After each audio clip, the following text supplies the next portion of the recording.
Ito ang lugar namin. Kita natin ulit. Yan. Shibuya Machi. Yan ang aming building. Park and hotel. May playground pala rito. Hindi ko lang. Ayan. Hindi natin nakita. Hindi pala rito sa kapitbahay. Kaya pala may siya maingay. Sige, balitaan namin kayo mamaya pagpunta namin sa train station. Ay, mga kapitbahay.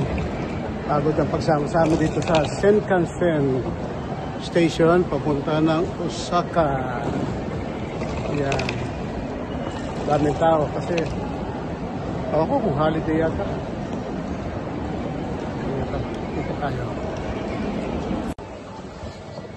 Mga kapitbahay, medyo complicated nga lang, pero sabi nga, basta kompleto kayo, QR code, ilagay lang, itap lang ninyo, bibigyan kayo ng panibagong ticket para sa train. Ito po. Sige. Maglakad-lakad muna tayo, pupunta doon sa ating... Uy, mismo ang nagugutom itong kalakal.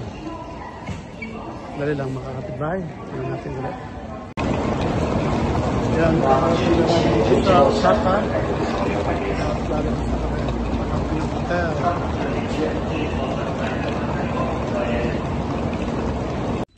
Ay mga kapitbahay, dumating na kami dito sa Osaka at nandito na kami sa aming Airbnb. Pakita natin yung lugar natin, medyo katamtaman lang. Katuwa naman dito, may pachinelas, ayan, at may lagay na shoe at ilagay natin dyan. So, pakita natin ang lugar natin. May washing machine, may kitchenette, may ano rin dito. Kettle, may microwave. Please. Okay. At ito rin ang electric bathroom. Ayan.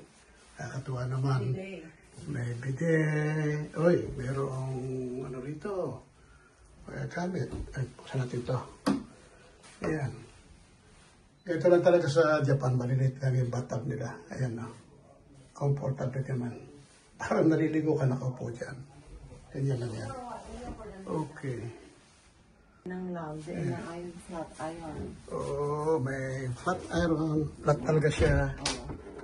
At ito, may small table, double bed. Yan. At may balcony at lit. Yan. Yan, kita mong kapitbahay. Yan dito. Uy, may kainan sa harap. Yan. Pwede magsampay dito. Ito ang kabuuan yan.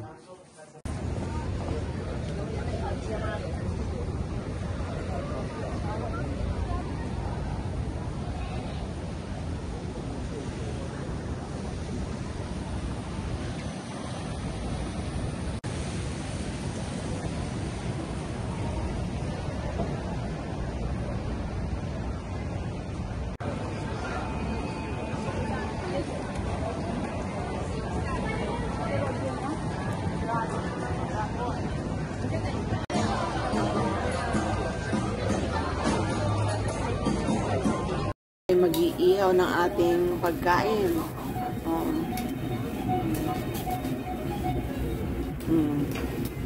Ihaw by yourself.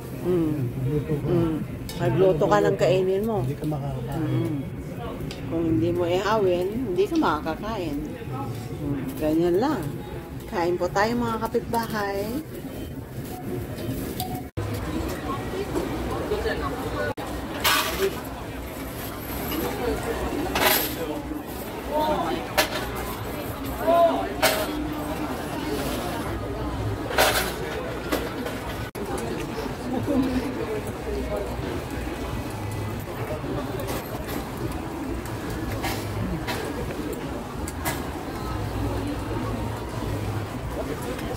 Ayan na po, ayan na ang Tokiyaki, the famous one sa Osaka.